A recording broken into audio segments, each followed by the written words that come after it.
أفلا يتدبرون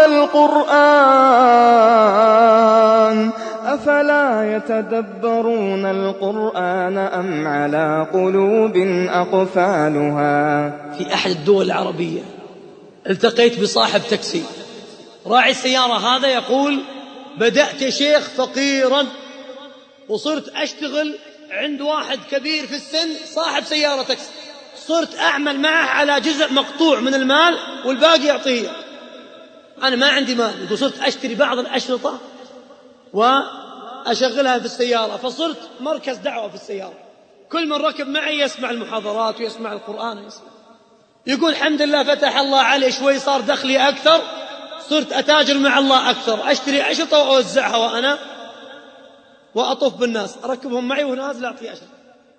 يقول إلى أن فتح الله عز وجل علي وجمعت من المال واشتريت سيارة من مالي بعد توفيق الله عز وجل، شرى سيارة. يقول فصار عندي فلوس الحين ودخل، صرت أشتري أشرطة ووزعها على الناس. يقول يوم من الأيام وتستوقفني امرأة لابسة قصير، يقول ما بغيت أركبها لكني وقفت، ما أدري كيف وقفت، ركبت معي. يقول طول ما هي راكبة علمتني الحي اللي تبغاه. يقول طول ما هي راكبة وهي ماسكة الجوال وضحك ويعني صخب وضحكات وسواليف وذا، يقول حتى أني كل شوي أسألها يمين ولا يسار، أروح قدام يقول تضحك. يقول فشغلت شريط الشيخ سعد الغامدي، يقول على صورة مريم، يقول الشريط يشتغل، بدأ الصوت يخفت وسكرت الجوال وما عاد سمعت صوت جوال. يقول شوي شوي ما عاد أسمع أي صوت. يقول صرت أنا أسألها أقول لها يمين ولا يسار، أوقف ساكتة تقول يمين، جاوب على قد السؤال. يقول يوم وصلنا قريب من مكانها، يقول للشيخ يقرأ: وقالوا اتخذ الرحمن ولدا لقد جئتم شيئا إدا تكاد السماوات يتفطرن منه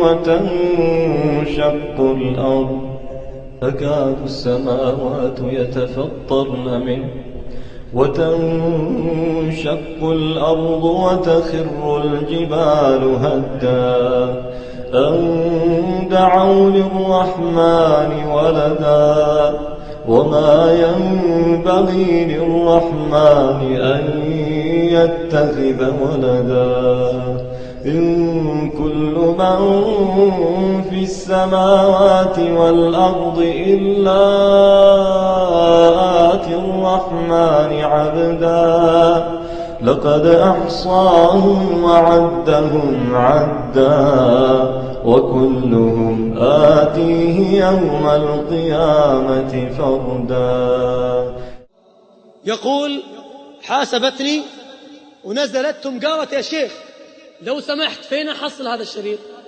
يقول أنا فرحت إنها أصلا سألت وأطلع الشريط وأقول لها خذيه. قالت لا أنا أبغى أعرف من وين اشتريته وأبى أشتريه.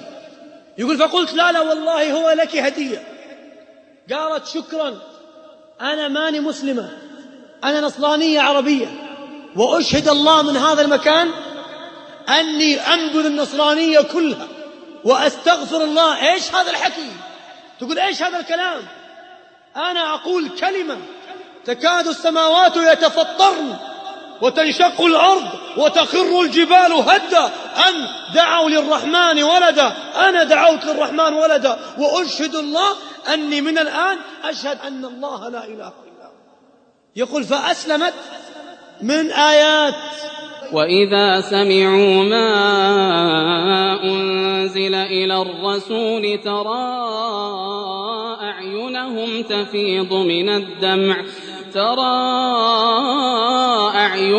تفيض من الدمع مما عرفوا من الحق يقولون ربنا آمنا فاكتبنا مع الشاهدين.